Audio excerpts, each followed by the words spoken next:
Back in April 2022, Mr. J and I gave you a tour of the fairly newly planted food forest. And so here we are now in late August 2025. And I thought it would be interesting to look at some of the changes that have happened to the garden in that time. I'm Liz Zorab and this is Byther Farm.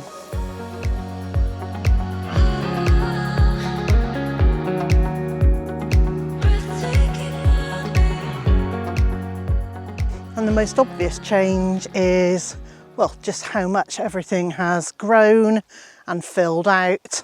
And the weed suppressing membrane's been really good, except for if I've cut it to plant, these grow through so quickly. Yeah. And also probably quite how many weeds there are here now. And I'm very happy about that too.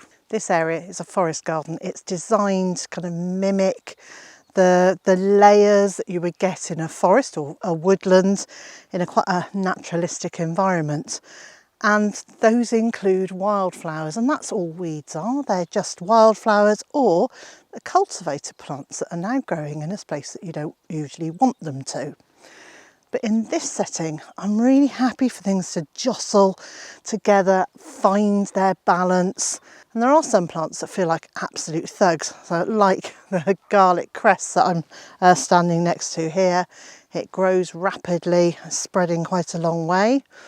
But I also know that the currants here are very vigorous and they'll provide a lot of shade. And in fact, there's very few of the garlic cress growing under that. And also as trees grow and mature and provide a bigger canopy, they're going to shade out a lot of plants, and that will happen over time. But in the meantime, I want the soil covered, I want plants growing, I want soil life developing, I want more and more wildlife coming in. And if that means having wildflowers and weeds in the garden to cover the soil to provide more food for wildlife, I'm happy with that. That feels like it's the right thing for this space. That's a lilac tree. Okay. Now I was given that. Now originally my plan was to have these beds and borders kind of quite free form and flowing and allow them to merge one into the other.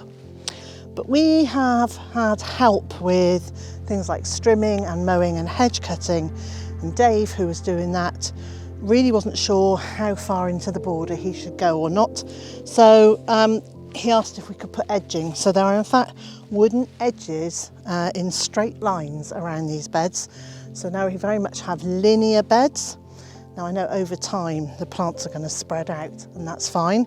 But in the meantime we have these linear beds with grass in between them. And I rather like the semi-formality of this wooden edging and then the plants going absolutely mad within the beds. So when Mr. J and I looked at this border 3 and a bit years ago, good grief, it was different. So what have we got at the bottom? This is like show and tell. It's like sniff and go or something. That's not the sorry. So this is Sweet Bay. So it's a bay tree for cooking. Oh, okay, right. Yeah. You crush it in your hands, you'll get the smell. It's lovely, isn't it? So this is the bay tree that I put in. That'll be another currant of some sort. Of some description. So it's either a currant or a josterberry or a chuckleberry, but I didn't label stuff. Right, I'm guessing that's another cherry. That is an apple. I'm guessing incorrectly that that's another cherry. So that's an apple. That's one of the ones that we bought. That's a Welsh variety. Okay, yeah. And it's called Gethley Hour. Gethley Hour. Yeah, G-E-L-L-I. Gethley. Yeah. Gethley. A-U-R. Hour. Yeah. Hour. Or something like that. And it means golden view, golden valley, golden. It's golden something. Okay. And there's a josterberry here, which I think was just a twig. And then the apple tree here, which was the Gethley Hour, that wasn't much more than a stick either. And I've just looked this one up. It's a late ripening cooking apple. I'm so excited to be actually cooking with that this year. I've put in plenty of perennial flowers that I really like, ones that are going to do lots of ground cover. This is absolutely covered in bees. It's a bistorta, and I don't know what the variety is, and if I find that out I'll put it on the screen. And then here is another of the Lycoseria formosa. I love how this section looks. I'm really pleased with it. So that's another of the Welsh apples. And there is a little label under here, and it's called Kenneth. Okay. And, over here is the apple tree that was called Kenneth. There's lots more perennial flowers. So that then is either the cardoon or the Or the artichoke. other artichoke, yeah. This is the plant that I wasn't sure whether it was an artichoke or a cardoon. In fact, it's a cardoon. And last year that got to about 8 to 10 feet high. It was huge. This year there's been less rain, lots of warmth, but less rain, and it hasn't got as tall. And then here is the so there's another elderberry in the ground, and that will eventually fill quite a large space. Tiny little elderberry tree that we put in that was probably about 8 inches tall, and it has grown pretty well. Now I'm a bit concerned because there's some bits that kind of appear to have died off, but other bits are very happy, and this is now well over my height. It's probably 2 metres to 210, so 6 to 7 feet tall. The next row is all duck bedding, mostly strawberries and garlic. And this is the bed that previously had strawberries and garlic in it, and it now once again has a frame around the edge of it, and it has permanent planting rather than annual planting. These are red currants, and this is mint. So I've got 2 different types of mint here and at the bottom. And yes, I know that planting mint into a garden is not a brilliant idea because it will run and spill out of the beds and take over a large area. However, I'm very happy for it to do that. And here we mow the grass between the beds, and so we are constantly mowing it and keeping it down. I have just noticed that there's a red currant there that I snapped a piece off, pushed it into the ground, so I'm very happy that there's a new red currant bush coming. And at the end here, I would like to say is a really good compost heap, but actually you can see it's absolutely full of stinging nettles. So it's one of those compost heaps where I just kind of dump stuff and stingers have taken over. I probably need to cut that back down again so that they don't scatter their seeds all over the garden. I don't mind if they keep them in there, and I can just, put stuff in there as and when I, do pull some stuff out of the beds. But I'm keeping this real. We have weeds. I have compost heaps that are just growing a really good crop of weeds. That's life. Pheasantberry again. Yep.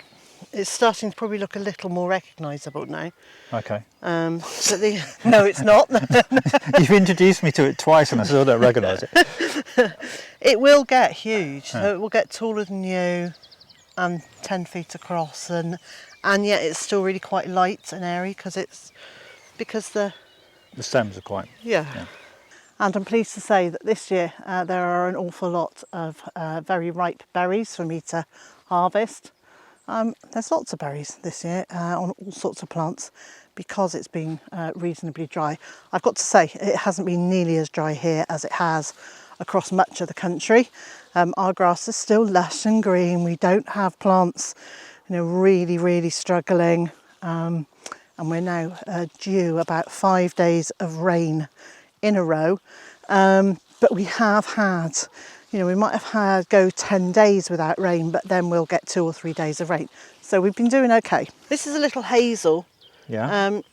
Our friend Caroline, who lived in the town that you used to work in, gave me 3 tiny little hazel trees, but they aren't the same ones that we've got in the hedging. These ones have got those purple leaves, and they'll stay purple even as they mature. Right. And indeed, the young leaves still have this lovely purple tinge to them. I'm delighted with how much this has grown in 3 and a bit years. It's exciting to think in another 2 or 3 years how much bigger it will be again. And down the rest of the row, well, here's an acer that I put in. This has got a variegated leaf, but it's been struggling ever since I put it in. Poor little thing. I think I need to clear some weeds around the base of it and put down a little bit of plastic-free membrane or some cardboard or something like that, just so it has less competition from the wild grasses. And this is a Worcester pearmain apple tree. I can't see any apples on it this year, so I'm hoping that next year it will produce. Lots of our apples have given us a really good crop, but this one, none at all. But I'm looking forward to having them when they come. There's an apricot tree here. Likewise, this hasn't yet given us a crop. And the other thing that I have noticed is that it's putting out growth from the rootstock. So I need to come and remove that, because otherwise all the energy is going to go into the rootstock rather than into the tree. And down here we have a honeyberry, which is a shrub. Brought this with us from our last house. It was quite big when we brought it. It really suffered in the pot because I forgot to water it. But I'm pleased to say it has picked up again, and we had a good crop of berries on this earlier in the year.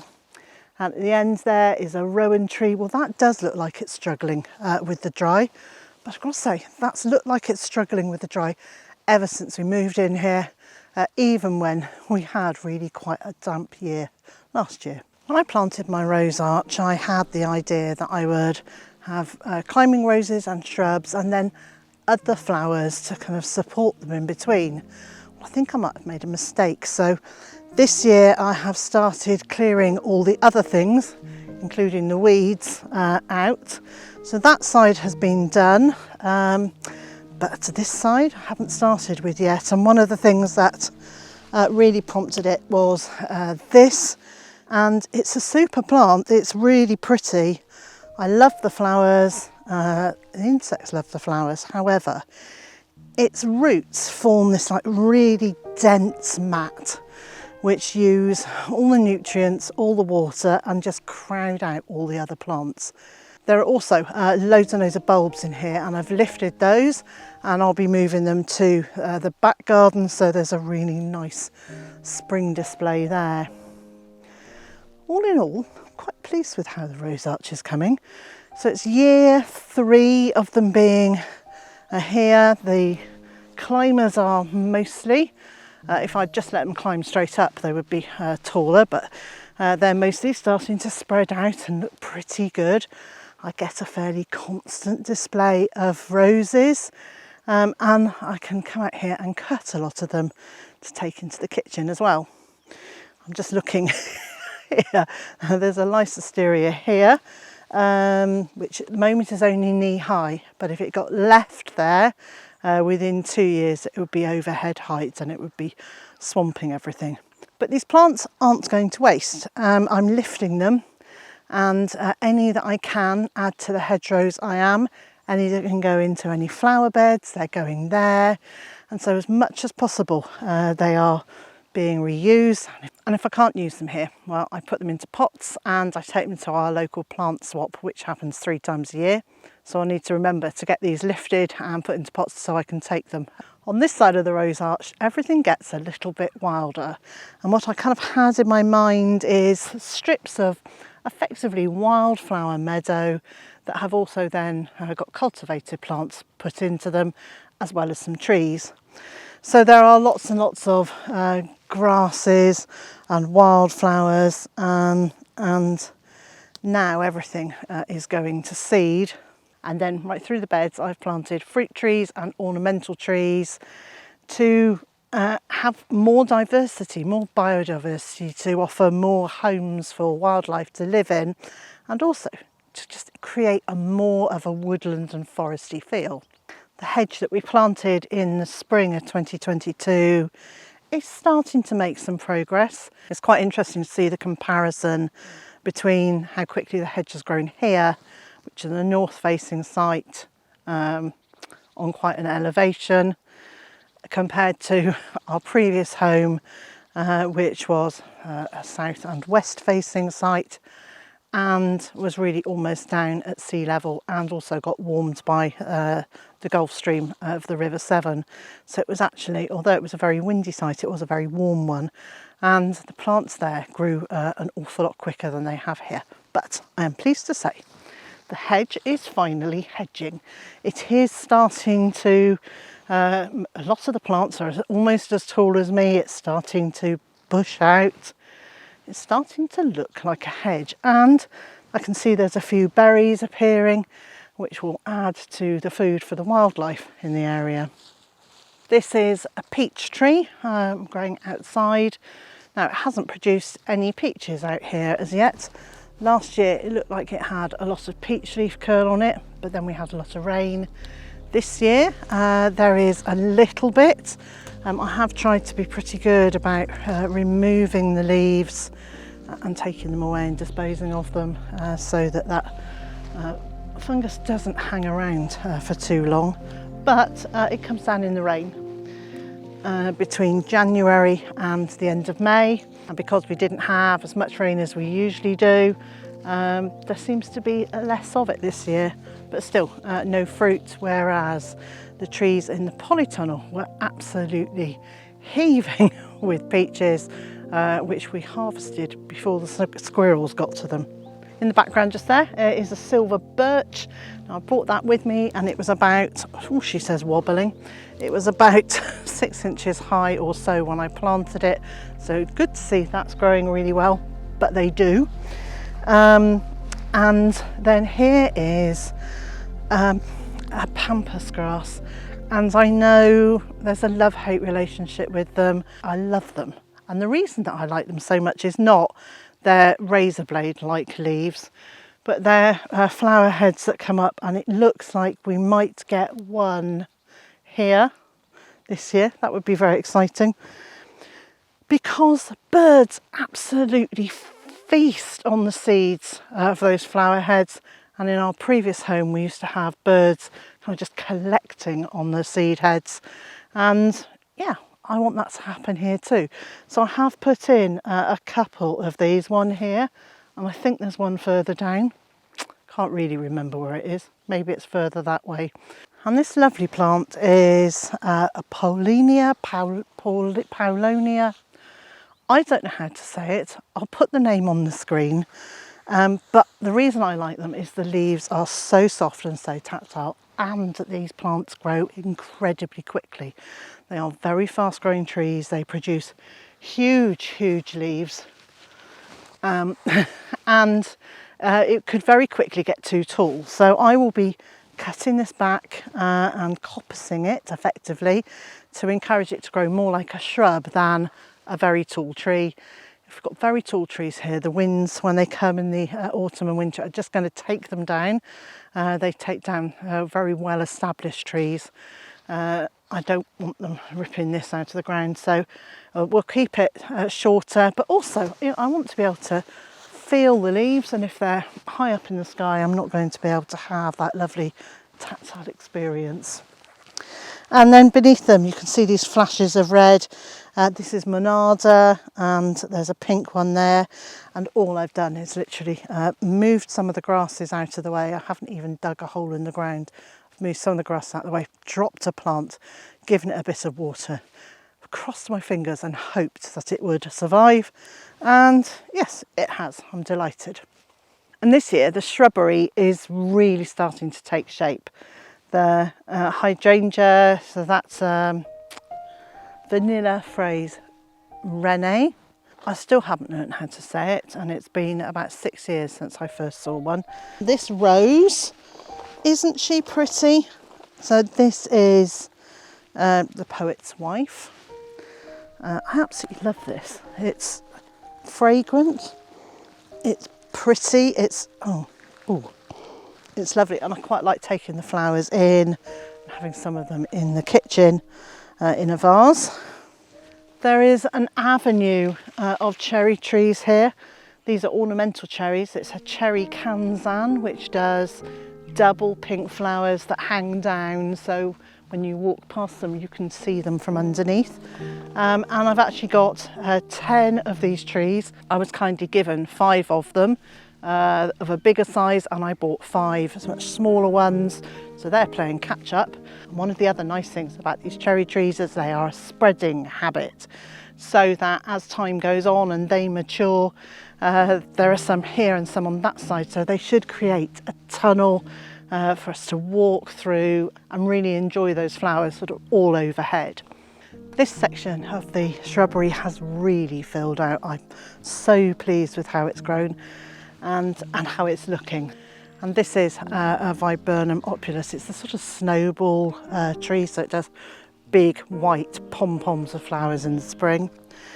This is a Hypericum. I don't know what the variety is because it was growing in our last house and it seeded itself everywhere. So I collected loads of little seedlings, and I've got loads of them planted here, loads of them planted in another bed.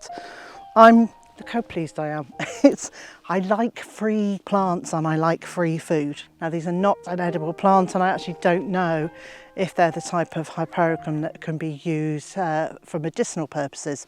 And I don't use plants for medicinal purposes, so I'm just going to say they're absolutely beautiful with their big yellow flowers, and then they produce these lovely red hips, which even as they die out go dark, and they're just interesting plants.